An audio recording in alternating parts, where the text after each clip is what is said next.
Binge Audio, fabricant de podcasts depuis 2015. Salut, c'est Thomas Rozek.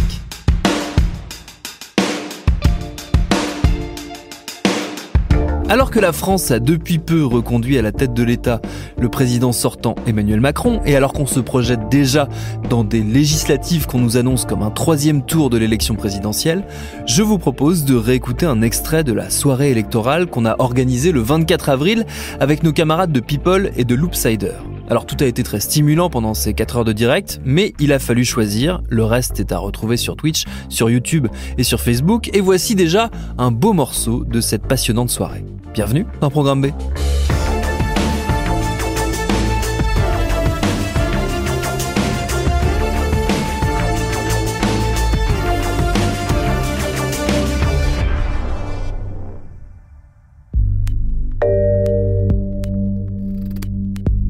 Le passage qu'on a eu envie de vous faire réentendre, c'est la table ronde autour des fameuses grandes causes du quinquennat passé qui n'en ont pas été. Discrimination, racisme, sexisme, violence sociale ou policière, ces sujets majeurs ont été abordés avec pas mal de distance, une bonne grosse louche de com' et surtout des montagnes d'inaction par le pouvoir en place. Autour de la table, nous avions pour en discuter avec moi et mon camarade Nathan Morfoise de People, 4 invités de choix. Ma consoeur Rokhaya Diallo, qui anime entre autres le podcast Kif Taras, Fiona Texer et Hélène Goutani, que vous connaissez toutes et tous puisque ce sont les co-créatrices de la série Y'a pas mort d'homme que vous retrouvez tous les mois dans Programme B, une série qui aborde l'épineuse question des violences sexistes en politique, des violences que dénonce aussi le mouvement MeToo politique qu'elles ont contribué toutes les deux à initier. Et enfin pour compléter, Abdelali El Badawi, infirmier, entrepreneur et créateur de Banlieue Santé. C'est Angèle Marais, la rédactrice en chef de la communauté Période, qui s'est chargée avec nous de les interroger, et on a commencé par leur demander si durant ces 5 ans, on avait avancé, reculé ou stagné sur ces questions de discrimination.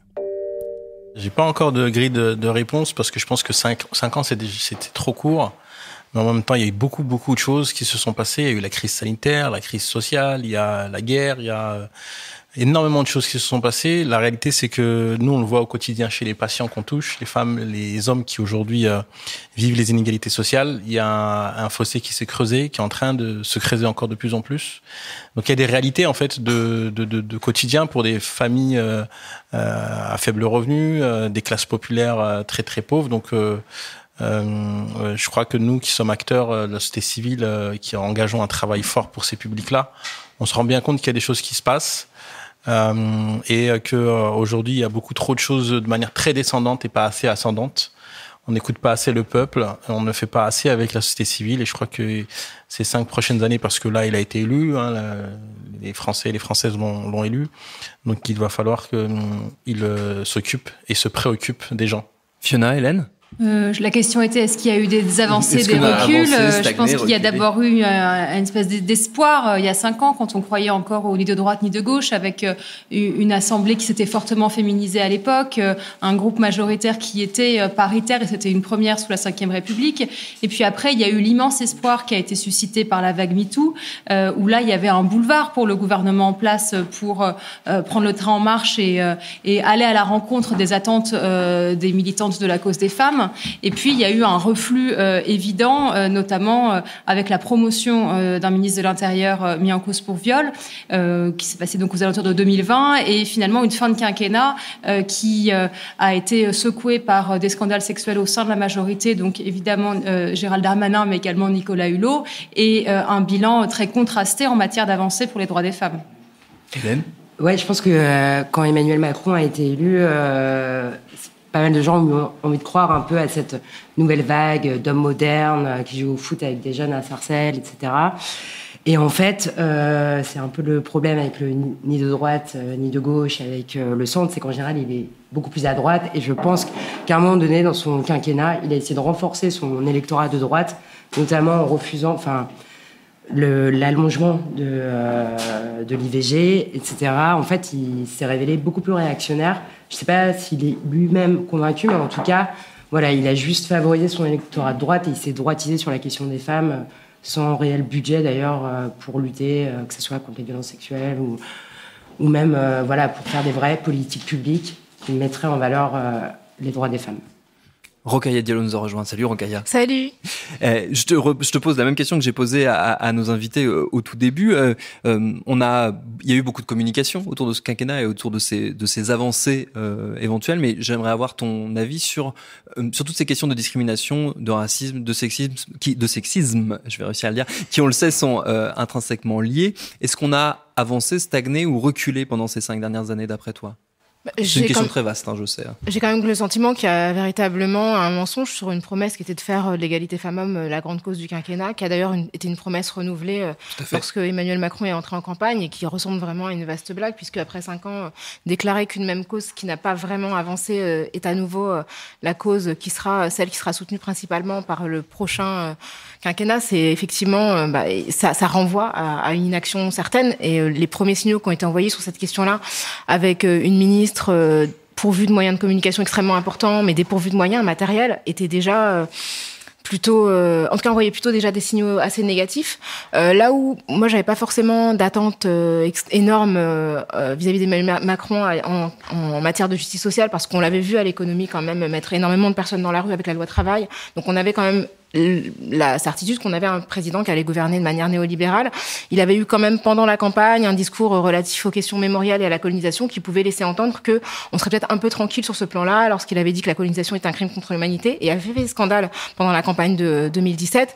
Et en fait, ça a été bien pire que ce qu'on a pu voir auparavant. Les politiques islamophobes, on n'a jamais vu autant d'islamophobie à un niveau d'État que pendant ce quinquennat. Il y a quand même 718 institutions donc religieuses ou culturelles musulmanes qui ont été fermées grâce en fait à la loi séparatiste. Et ce qui m'inquiète en fait, c'est que soit la loi sur le séparatisme, la loi sécurité globale ou avant la loi de 2017 qui a entériné une grande partie du dispositif d'état d'urgence sont des lois qui sont liberticides. Et on a eu le sentiment que ces suppressions de liberté ne visaient que les personnes musulmanes ou des personnes suspectes par rapport au terrorisme, mais en réalité, on a tous perdu des libertés pendant ce quinquennat, tous et toutes, et je crois qu'on ne mesure pas les conséquences possibles. Donc finalement, le soulagement qu'on peut avoir à ne pas avoir vu l'extrême droite gagner, c'est le soulagement de ne pas avoir vu l'extrême droite avec ses dispositifs liberticides entre les mains, mais ils existent, et moi je trouve que c'est extrêmement inquiétant de voir qu'on a pu fermer des associations qui défendaient par exemple les droits des musulmans, se fermer avec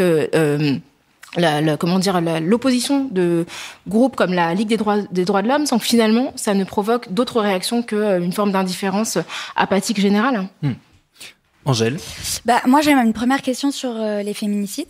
Il y a 110 femmes qui ont été tuées par leur conjoint et ex-conjoint en 2020, 113 en 2021, et on décompte déjà 38 féminicides depuis le début de l'année 2022. Pourquoi on n'arrive pas à sauver ces femmes, Rokhaya ? Je pense que ça implique une transformation de fond, en fait, en termes d'approche des violences sexistes. C'est-à-dire que déjà reconnaître que le sexisme, est un problème à la fois systémique et transversal. Et c'est vrai que, tout à l'heure a été évoquée la nomination de Gérald Darmanin, qui, lorsqu'il a été nommé, avait plusieurs accusations d'agression sexuelle ou de viol qui lui étaient opposées. Et le fait de ne pas avoir attendu, en fait, que la justice soit rendue, en tout cas se prononce sur ces cas-là, alors que dès que d'autres ministres avaient fait face à des soupçons relatifs à des malversations financières, ils ont immédiatement été tenus à l'écart. Un viol, dans le droit français, c'est un crime, c'est les assises. Et donc ça veut dire que d'une certaine manière, le fait d'être d'être accusé de viol, ce n'est pas suffisamment grave pour mettre la personne de côté, ne pas l'avoir dans un gouvernement. Et Emmanuel Macron a proposé une résolution de ce qui avait quand même générait beaucoup de manifestations en disant qu'il avait parlé d'homme à homme avec le ministre de l'Intérieur qui, à ce moment-là, était accusé. Et donc, ce genre de message, je pense que ça contribue à alimenter le sexisme général, un sentiment d'impunité générale et un sentiment d'absence de gravité. On a un autre candidat qui a été accusé par de multiples femmes d'agression sexuelle, qui était Éric Zemmour, et je trouve que ça lui a très très rarement été opposé. Donc, je crois que toute cette inaction renvoie un message qui entretient la tolérance sociale à l'égard des violences lorsqu'elles sont perpétrées contre des femmes. Et je crois vraiment que ce climat-là est entretenu par une inaction politique vraiment très, très explicite. Mais même quand les femmes parlent, il y a un problème d'écoute et même d'accueil des victimes, par exemple dans les commissariats ou même au niveau de la justice. Est-ce que, par exemple, Fiona, vous pouvez en parler ? Le fait qu'il y a un vrai problème d'accueil des victimes de violences et qu'est-ce qu'il faut faire pour que ça ne soit plus un frein, en fait ? Il faut en faire une priorité politique. Et le premier quinquennat Macron s'était ouvert sur la promesse de pourquoi pas une femme première ministre et d'un vrai d'un vrai ministère aux droits des femmes. Et au final, donc, on a vu qu'il n'y a pas eu évidemment de femme première ministre, ni présidente de l'Assemblée, ni quoi que ce soit. Et il n'y a même pas eu de ministère plein aux droits des femmes, puisque c'est un secrétariat d'État qui a été retenu.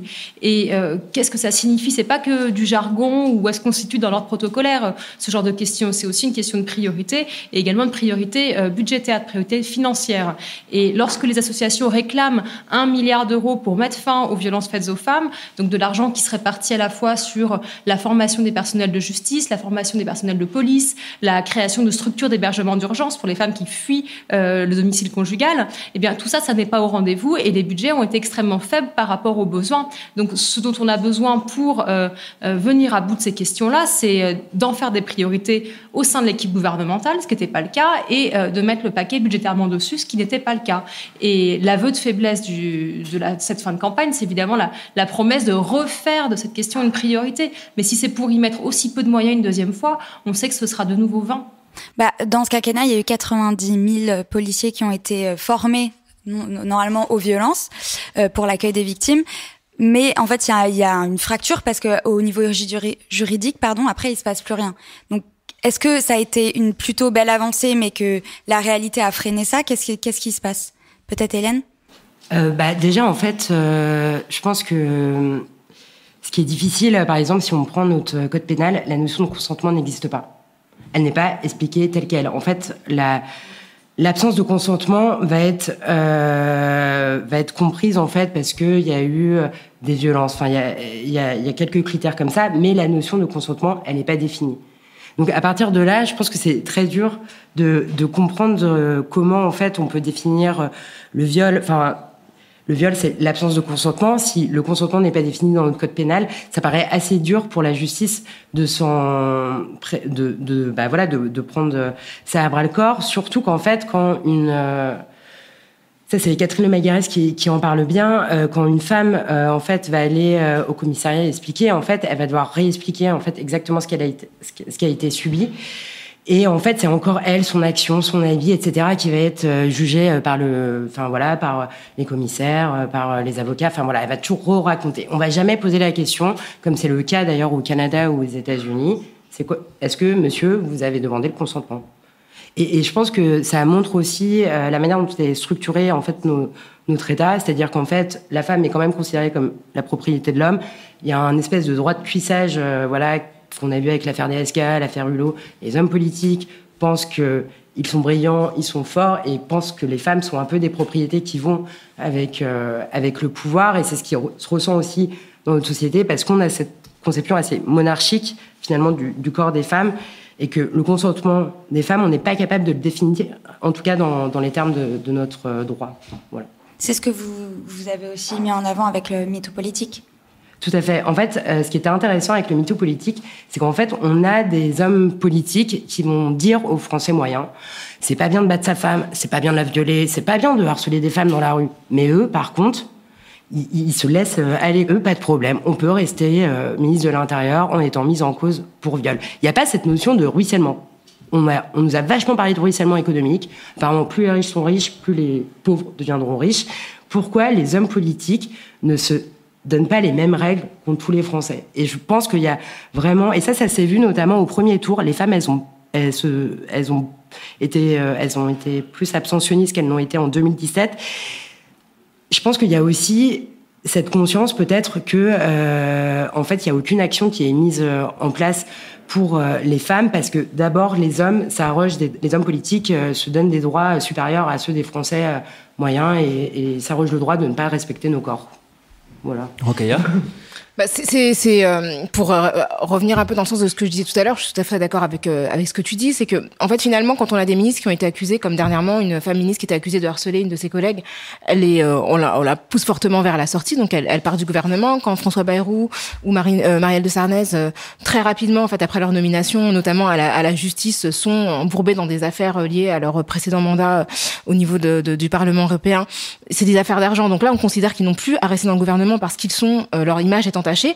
En revanche, que ce soit Nicolas Hulot ou Gérald Darmanin, quand ils sont accusés par plusieurs femmes, en tout cas mises en cause par la justice, et ben là, il n'y a plus finalement cette précaution qui est prise parce qu'on considère que la gravité est tout à fait relative et que ça ne nécessite pas, ça n'implique pas tout simplement une honte en fait, même sociale. C'est-à-dire que cette question-là de la honte sociale d'être accusée par des femmes d'agression sexuelle, finalement, ça n'a pas l'air d'être si grave que ça, et ce sont pas des choses qui vont faire l'objet d'une mise à l'écart. C'est quoi le message du coup aujourd'hui qu'on envoie où Macron est réélu assez facilement avec Darmanin aux pattes, avec tout ce que vous venez de dire et que vous savez beaucoup mieux que moi en termes de ressenti, de stats? C'est quoi le message aujourd'hui qui est donné, surtout pour les législatives?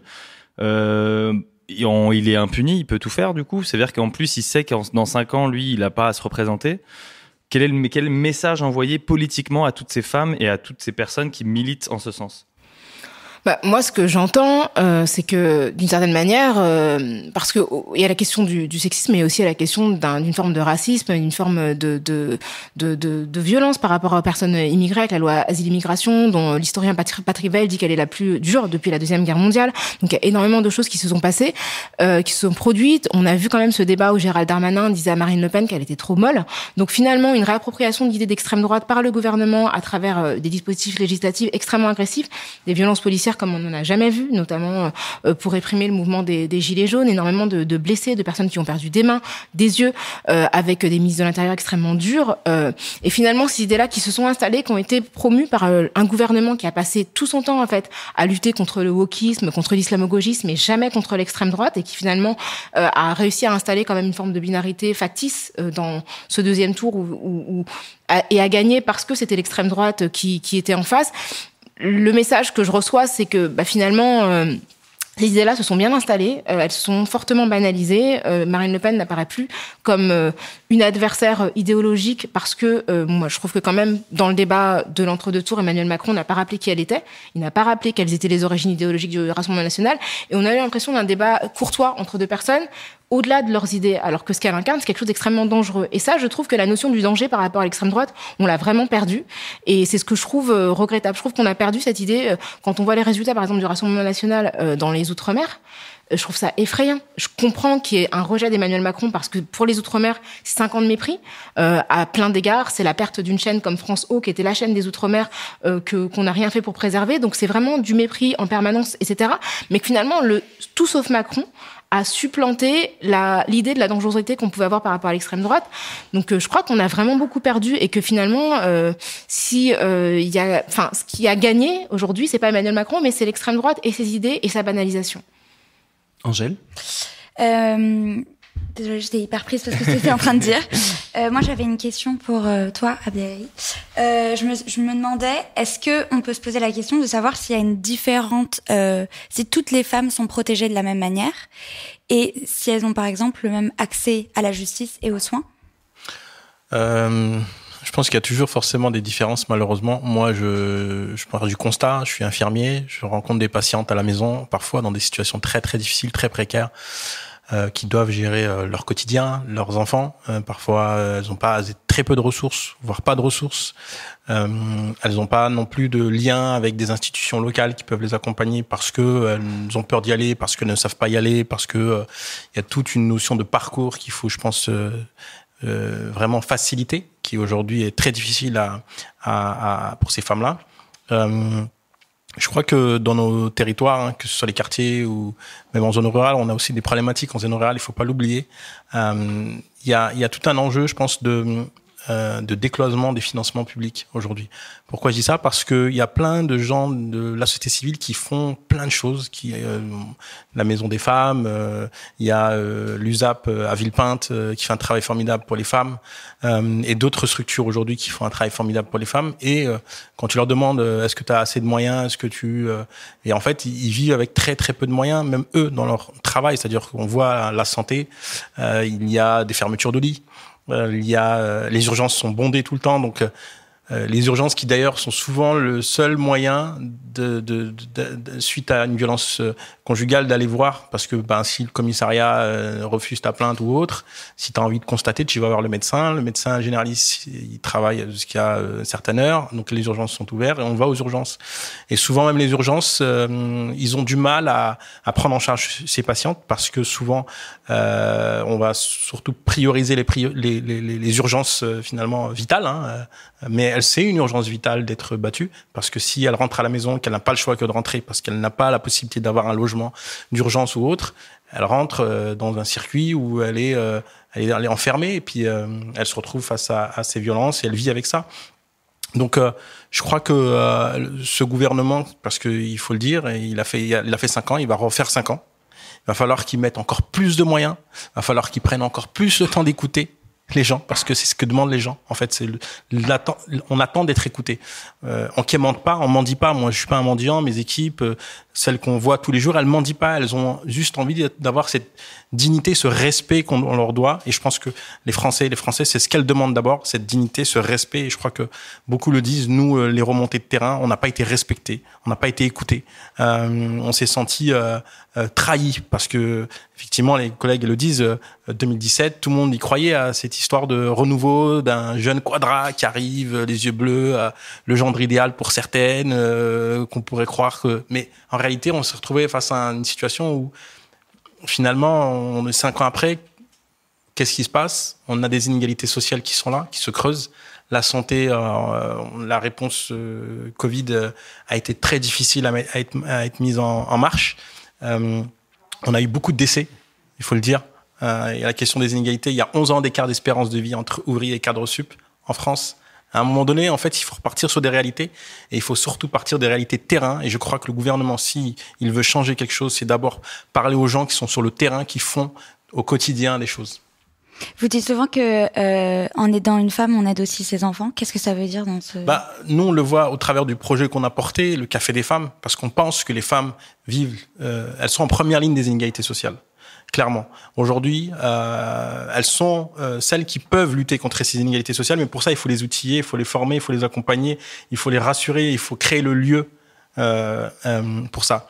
Et par exemple, pour nous, l'exemple, les quartiers populaires, on n'a pas ces lieux finalement de sécurité où on peut parler de tout, où on peut aussi exprimer ses attentes. Elles portent le poids de la famille, elles portent le poids des enfants, le poids financier, le poids psychologique. Quand tu lui poses la question, si toi tu vas bien, elles te disent mes enfants, mon mari, mes grands-parents, mais jamais. Et toi, tu penses à toi quand? Mais en réalité, c'est ça qu'il faut revenir. Je pense que la société aujourd'hui, le monde de manière générale, pourquoi il va mal? Pour 2 choses. Parce que les femmes, on les a mis de côté, et franchement, on les respecte pas, et les personnes vieillissantes. Il y a deux profils finalement, et ces profils-là sont essentiels à notre société. Et je crois qu'il faut revenir à des réalités, c'est que finalement prendre le temps de créer ces lieux. Donc nous, on a créé tout un dispositif avec une démarche de santé holistique qui s'appelle le Café des femmes. C'est un lieu de vie où elles arrivent et il y a une sororité. Et dans cette sororité, elles construisent ensemble et on crée tout le parcours sécurisant finalement pour les amener à parler, à s'exprimer. Parce qu'elles vont pas s'exprimer en premier lieu. Elles vont pas dire qu'elles vont pas bien chez elles. Elles vont essayer d'abord de se chercher, de voir s'il y a un confort, s'il y a une sécurité, s'il y a de la sororité et si le lieu leur donne finalement cette opportunité de parler. Parce que souvent, la porte est fermée, souvent, c'est pas l'heure, c'est pas le moment, c'est pas notre expertise. Enfin, beaucoup vous disent, c'est pas mon expertise, c'est pas... Et donc, elles vont de lieu en lieu et finalement, elles se retrouvent, elles se disent, bon, j'arrête, j'y vais plus. Les associations, ce qu'elles montrent du doigt, en tout cas depuis 5 ans, c'est que justement le financement alloué aux violences sexistes et sexuelles a été pas conséquent, ou en tout cas moindre que ce qu'on l'espérait. Qu'est-ce que vous, autour de la table, s'il y avait l'argent nécessaire, où est-ce qu'on l'investirait en premier lieu, selon vous? Il faudrait faire une loi cadre. Enfin, il faudrait faire un peu comme en Espagne. Ça a été mis en place en Espagne. Et d'ailleurs, il y a encore des féminicides en Espagne. Une société prend du temps. Voilà, améliorée, etc. Mais une loi cadre avec des vrais budgets où... En fait, il y a un gros problème. Quand on parle des violences sexistes et sexuelles, il y a toute la question, est-ce qu'on fait un ministère des droits des femmes ou alors est-ce qu'on met ça dans tous les dans tous les secteurs de la société? Est-ce qu'on le met dans une case ou est-ce qu'on Exactement. part du principe que c'est systémique justement? Voilà, je pense que quand on fait une grosse loi cadre, par exemple, on pourrait aussi mettre de l'argent dans tous les ministères et aussi dans tous les services pour voilà, que ces questions-là soient vraiment prises en charge. Et je pense que là, on n'a pas eu cette loi cadre, on a eu que c'était 340 millions, c'est ça? Enfin, en Espagne, ils ont mis... au début, c'est 1 milliard et on est arrivé à 14 milliards. Et il y a eu vraiment cette volonté d'infuser dans tous les services.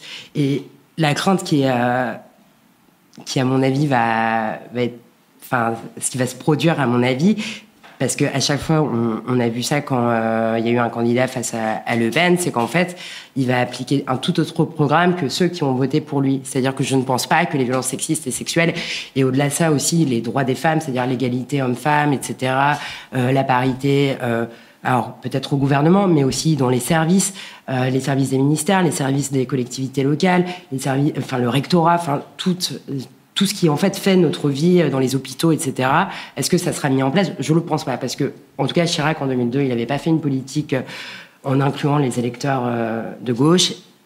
En 2017, il l'a pas fait. Macron, je vois pas pourquoi il changerait en 2022. Enfin, bon, je sais pas. C'est vrai qu'il n'y a pas de raison qu'il change, d'autant plus que là, il brigue plus de candidature, c'est sa dernière candidature, donc il n'a pas forcément d'intérêt à essayer de séduire qui que ce soit d'autre que ses propres idées, ses propres partisans. Donc c'est vrai que je vois pas de difficulté, mais je pense qu'effectivement, c'est une pensée qui doit être... je pense pas qu'on puisse comme ça prioriser, enfin, dans le cas, donner la priorité à un secteur plutôt qu'un autre. On n'a pas parlé d'éducation, mais c'est aussi un chantier, une source d'inégalité très, très profonde, quoi. L'école française, c'est une de celles qui reproduit le plus les inégalités sociales et qui assure la reproduction sociale, donc, et qui parvient le moins, finalement, à faire sortir des classes sociales défavorisées les personnes qui sont dans ces classes sociales-là. Donc, sur l'école, il y a un chantier énorme, et malgré les politiques de dédoublement des classes qui ont été proposées en début de quinquennat, finalement, il y a plein d'endroits où il n'y a pas suffisamment en fait de locaux pour permettre le dédoublement effectif des classes. Donc ça veut dire que on peut pas se contenter d'énoncer comme ça des principes. Il faut vraiment que sur le terrain, des gens puissent avoir les moyens. Et après, ce qui s'est passé aussi au niveau des enseignants, avec la pénurie, avec le fait que dans certains secteurs, les profs ne soient jamais remplacés, jamais à temps, qu'il n'y ait pas d'anticipation par rapport à des départs qui sont des départs du type congé maternité. C'est pas un départ du jour au lendemain, et que sur des congés maternité, par exemple, qu'il y ait des profs qui ne soient pas remplacés, ça c'est complètement indéfendable. Donc ça veut dire qu'il y a un problème structurel. Et on a vu par exemple que le ministère de l'Éducation nationale, ce qu'il a fait cette année, c'est qu'il a créé un laboratoire contre le wokisme. Donc on a envie de dire peut-être que notre argent public pourrait être dépensé de manière plus intelligente et vraiment plus effective, parce que là c'est de la communication politique, mais il n'y a pas vraiment de projet derrière ça, derrière la lutte contre le wokisme. Qu'est-ce qu'il y a? C'est du vent en fait. C'est des gens qui vont se réunir pour faire des rapports qui n'ont absolument aucune application possible. Et pareil, quand on a une Frédérique Vidal, ministre de l'enseignement supérieur, qui va nous dire qu'elle va rentrer dans une chasse contre les profs islamo-gauchistes, alors que les enseignants dans les universités se sont impliqués pour assurer des repas solidaires pour les étudiants qui n'avaient pas les moyens, donc ils sont impliqués personnellement, et que le problème aujourd'hui dans l'université, c'est notamment la pauvreté étudiante, la santé mentale, de personnes qui... Voilà, on a énormément d'étudiants qui ont mis fin à leur jour après les confinements successifs. Donc je crois que ce sont des questions sur lesquelles il faut vraiment penser de manière effectivement transversale, sans dire que l'urgence c'est la santé, l'urgence c'est l'éducation, ou l'urgence c'est les droits des femmes, parce que tout en fait finalement est complètement interdépendant. Je crois qu'avant de se poser la question de quelle politique publique on veut, il y a aussi de quel gouvernement on veut et de quelle Assemblée nationale on veut, puisque là, certes, le président est élu, mais ça ne préjuge pas de la majorité qu'il aura à l'Assemblée nationale et du gouvernement qui procédera normalement de cette majorité si on lit la Constitution dans ce sens-là. Et nous, en tout cas, ce qu'on souhaite en vue des législatives, c'est que les candidats qui ont été mis en cause pour violences sexistes et sexuelles ne soient d'une part pas réinvestis par leur parti, et puis surtout pas élus. Dans la foulée du MeToo politique, on a constitué un observatoire des violences sexistes et sexuelles en politique, et ce qu'on va chercher à faire dans les semaines qui viennent, c'est à alerter sur les cas de ces députés qui ont harcelé leurs conjointes, qui ont agressé leurs collaboratrices, on aura des surprises forcément dans la campagne. Au municipal, il y en a eu qui ont été coupables d'agressions sexuelles sur mineurs, par exemple. Donc, ce que je veux dire, c'est que tout est possible dans une campagne législative. Tout type de profils sont possibles. Et donc, la priorité à ce stade, c'est de s'assurer qu'il n'y a pas d'agresseurs et de harceleurs à l'Assemblée, puisque forcément, les politiques publiques qui seront votées par le Parlement sont en lien avec la personnalité de leurs auteurs et des législateurs. Est-ce que... C'était un beau moment. J'ai bien aimé. On en parlera après. Est-ce que, ça c'est dans le chat, c'est une question qui a été un peu avant, mais je voulais pas couper parce que les échanges sont très intéressants. Ça revient toujours là-dessus parce que c'est le dégoût justement du politique ou du politicien, et c'est le fait que après autant de violences policières, après autant de racisme, après autant de déni, de féminicide, de choses de ça. Est-ce que vous pensez vraiment que ça va marcher, ce que vous proposez là? Est-ce que vous croyez vraiment que il est avec quelqu'un au pouvoir, va mettre Darmanin dehors parce qu'il a été impliqué, va essayer de repenser la manière dont il nomme ses porte-paroles, les gens autour de soi, vu qu'il est un peu au palais Versailles. Je retransmets un peu ça, c'est ce qui revient un peu dans le chat, c'est le côté... Je pense qu'il y a deux façons de le voir, et on peut se dire que certes, à l'heure actuelle, le président de la République va composer son gouvernement comme il l'entend, et on l'a très bien compris lors de la dernière interview qu'il a donnée vendredi soir, qu'il se lavait les mains des accusations de viol et que ça ne l'empêcherait pas de nommer à l'avenir des hommes mis en cause pour violences sexuelles dans son gouvernement. Ça, il l'a clairement dit. Après, il faut voir aussi le pouvoir citoyen qui nous reste. Si vous, localement, dans votre circonscription, vous avez un candidat qui a été condamné il y a 2 ans pour harcèlement sexuel dans l'entreprise où il travaillait avant de faire de la politique, rien n'empêche localement de mettre une pression sur cette personne-là et de s'assurer qu'il n'ait pas les suffrages, voire qu'il perde l'investiture de son parti pour la députation. Ça, c'est quand même techniquement possible. Et ça, mine de rien, ça sauvera probablement ses collaboratrices à l'Assemblée nationale qui n'auront pas affaire à lui. Ses éventuels collègues qui n'en seront pas vous diront merci. Et ce sera aussi beaucoup plus simple le jour où il faudra faire adopter un texte qui augmente le budget pour la lutte contre les violences faites aux femmes. Donc, certes, on ne va pas remettre en cause les pouvoirs du président de la République du jour au lendemain, mais si on peut agir localement et faire pression, ça peut aussi faire tache d'huile, puisque ces gens-là se serrent les coudes. Si on arrive à en éliminer certains, ça fait peser aussi, ça fait changer la peur de camp, espérons-le. Hélène ? Ouais, parce que justement, après la tribune qui a été publiée dans Le Monde au mois de novembre 2021, il y a quand même eu un truc très chouette qui s'est passé, c'est qu'il y a beaucoup de télé locales, beaucoup de radios locales, il y a eu beaucoup d'articles de PQR suite justement à cette tribune, parce qu'en fait les acteurs locaux et notamment les acteurs médiatiques se sont intéressés en fait à ces personnes qui sont un peu problématiques dans l'exercice de leurs fonctions et qui sont pas du tout irréprochables, comme pourtant on nous le promet à chaque quinquennat ou à chaque nouvelle législature. Et alors, en effet, l'action citoyenne est limitée, on l'a vu, voilà, il y a des millions de gens dans la rue, on a quand même une réforme des retraites. Bon. Mais cependant, moi, je trouve, j'ai été, en voyant par exemple France 3 Lille faire des interviews de Marine Tourdelier, qui était avec vous tout à l'heure, voir un peu cette reprise locale et de voir qu'en fait, ces sujets-là de violences sexistes et sexuelles, elle était capable d'être saisie au niveau local, là où aussi se fait la politique et pas seulement dans l'Assemblée nationale. Moi, j'ai un peu d'espoir. Non, mais c'est bien, il faut des messages d'espoir, parce que là, c'est important. Mais c'est dur, et là, je parle pas pour moi, mais je parle pour tout le monde. Le Nini Macron-Le Pen, pour la première fois, qui est un peu arrivé, on en a beaucoup parlé avec Thomas et tous nos invités avant, il arrive aujourd'hui parce que on est dans une situation catastrophique, et pour autant, rebelote, et pour autant en 2022, ça se trouve on se souviendra de ça, de notre débat aujourd'hui, et il y aura des nouvelles têtes, parce on est déjà en 2022, tu sais, ça fatigue. 2027, il y aura encore des nouvelles têtes, et peut-être qu'on aura encore oublié le fait qu'on a fait un barrage là, mais bon, je retranscris juste un gros désaveu du chat qui justement, le Nini maintenant est digéré, et maintenant il y a le côté Macron qui ressort. Voilà. Je fais un peu un grand écart et pour parler d'égalité salariale, parce que c'est un peu aussi le combat de l'égalité femmes-hommes finalement. Selon les derniers chiffres de l'INSEE, les femmes qui ont le même job que leurs collègues masculins dans la même entreprise, avec le même temps de travail et ayant les mêmes diplômes, gagnent tout de même un peu plus de 5% de salaire en moins que leurs collègues hommes. Qu'est-ce qu'on peut faire juste pour gagner le même salaire que les mecs d'une manière générale ?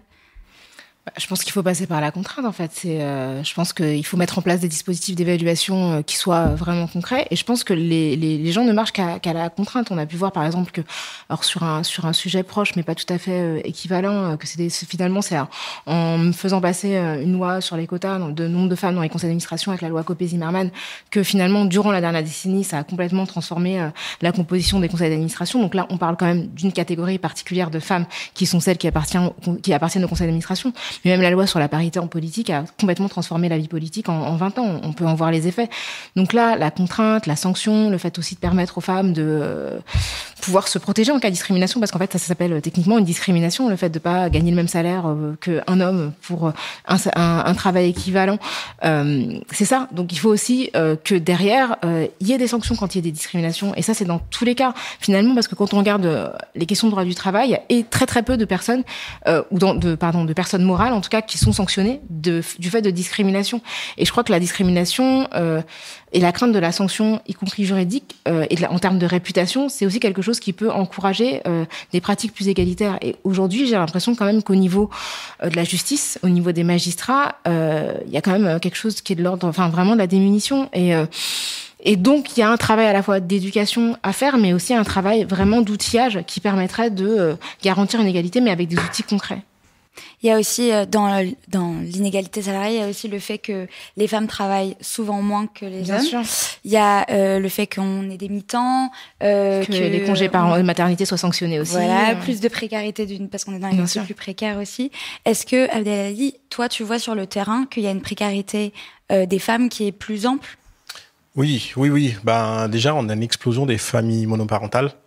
On sait aussi que clairement les femmes sont celles qui vont garder les enfants, font passer souvent pas les pères.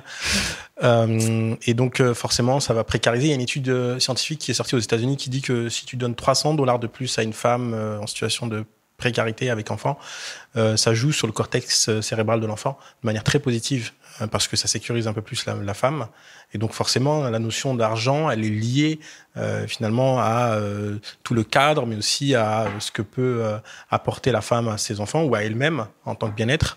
Nous, on l'a tellement vu qu'on a décidé d'agir et de pas attendre que le gouvernement fasse.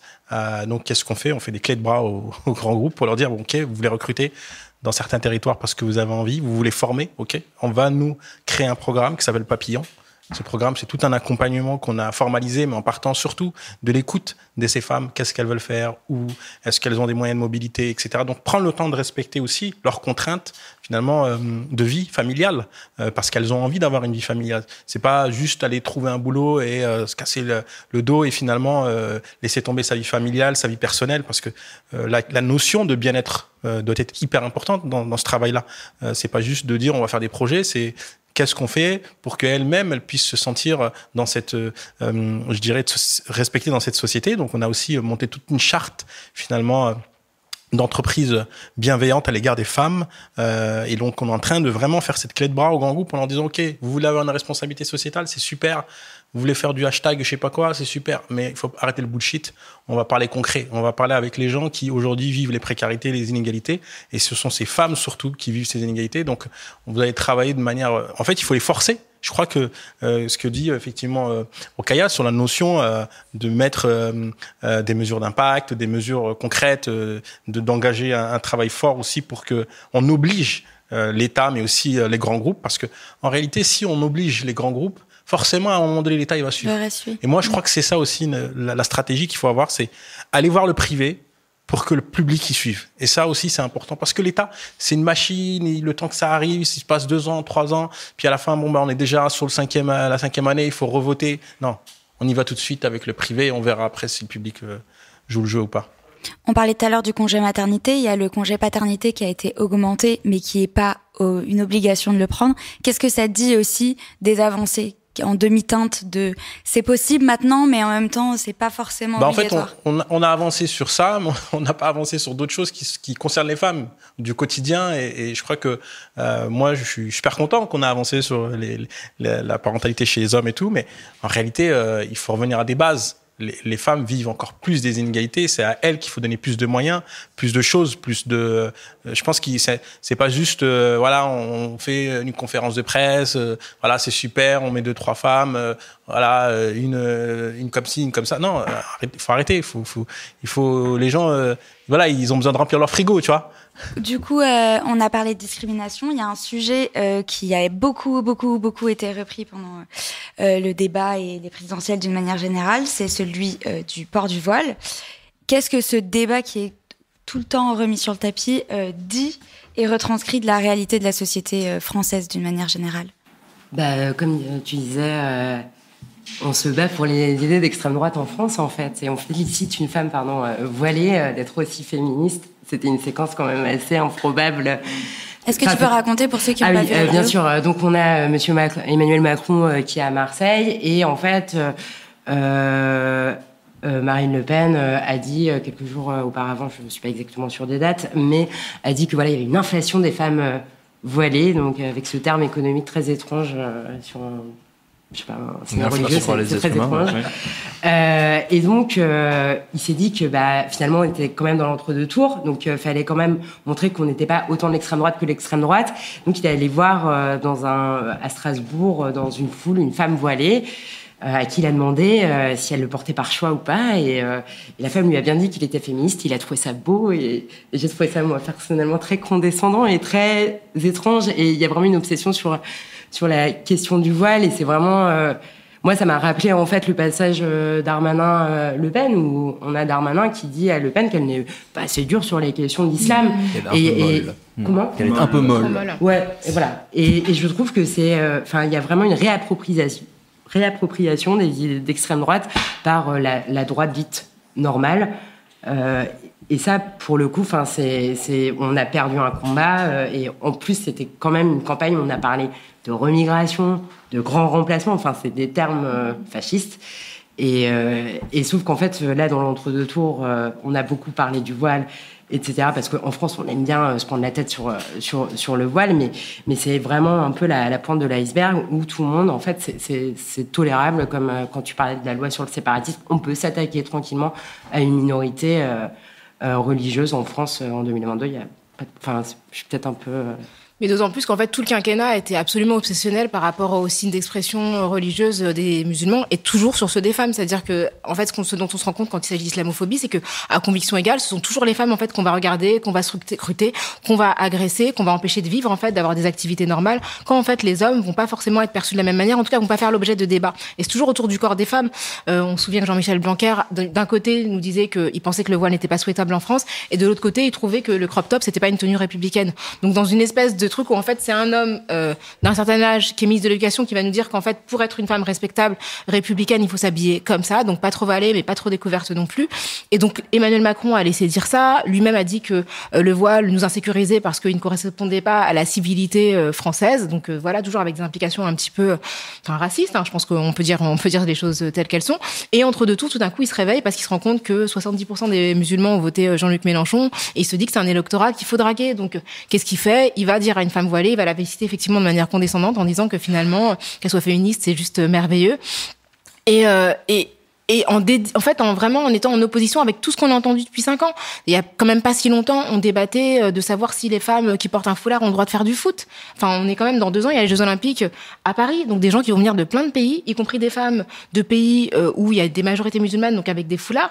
Qu'est-ce que ça veut dire ? Quel signal on renvoie ? Et je trouve qu'il y a vraiment une forme d'hypocrisie où on s'est acharné sur une minorité très très peu visible, qui avait pas la parole pendant 5 ans, et tout à coup, entre deux tours, on dit c'est super madame, j'aime trop ce que vous faites, quoi. Alors que ça fait 5 ans qu'on empêche cette même femme de vivre, de faire du foot, d'être candidate dans The Voice ou de faire plein de choses dès qu'une femme qui porte un foulard apparaît publiquement, elle fait l'objet de polémiques et aucune d'entre elles. Il y a pas longtemps, je repense justement quand on parlait de la question du sport, Elisabeth Moreno, excusez-moi. J'ai exhumé une personne inutile dans cette conversation, donc. Elisabeth Moreno, donc la ministre des Droits des Femmes, a dit que le sport c'était un support d'émancipation et que donc les femmes qui font du foot avec des foulards il y a pas de raison qu'on les empêche de faire du football. Et en fait, elle a été rappelée par Gabriel Attal, par Marlène Schiappa. Et donc on se dit c'est pas maintenant en fait qu'il fallait se réveiller. Emmanuel Macron, fallait le faire au moment où il y avait des femmes qui ne pouvaient pas faire du foot à l'extérieur de chez elles. Donc c'est toujours ça, cette forme d'hypocrisie où finalement on a passé, ça fait depuis 1989, en fait, qu'on parle des femmes qui portent le foulard, et en fait, qu'on n'arrête pas d'être obsédé là-dessus, là où, en fait, les femmes dans la majorité, ne voient pas leurs droits progresser comme ça devrait être le cas. Mais il y a pas mal de réactions aussi là-dessus sur le rôle des politiques dans ces questions-là. On a vu Sarkozy, c'était comment ça s'appelait ? Identité nationale, l'islam. Ministère de l'immigration et identité nationale. Mais est-ce qu'il n'y a pas aussi, très tristement, des Françaises et des Français qui votent à proprement parler pour des partis fascistes et racistes et que c'est pas que la faute des politiques ? Non, mais après, c'est sûr que dans le vote pour l'extrême droite, il y a un moteur raciste, c'est-à-dire qu'il faut pas le négliger. Ce discours qui consiste à systématiquement dédouaner les gens en disant les pauvres, ils souffrent, etc.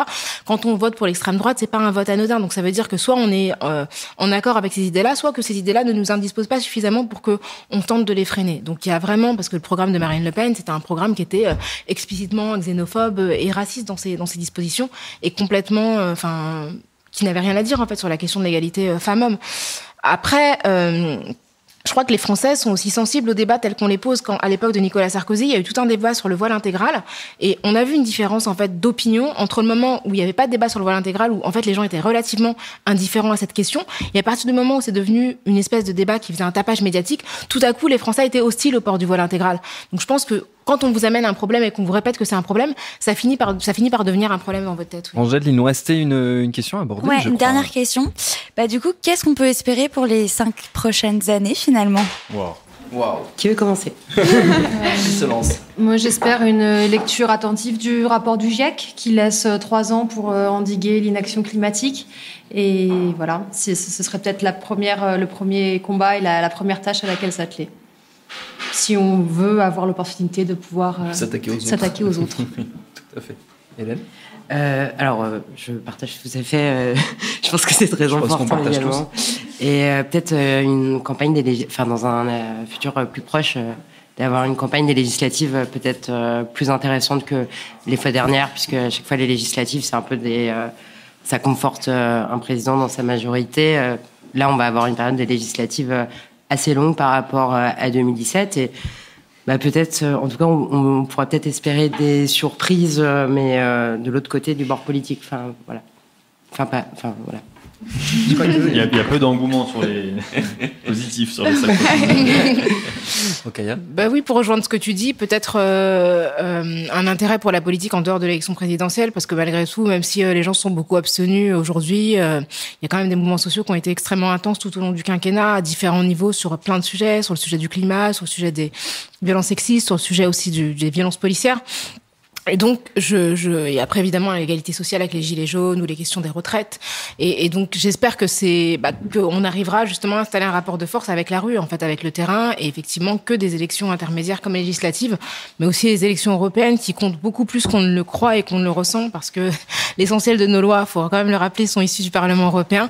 Donc là, effectivement, on arrivera aussi à traduire en fait tous les mouvements, toutes les mobilisations qui existent en dehors de cette élection présidentielle, qui reste quand même une étape parmi tout ce qui compte politiquement. Abdelali.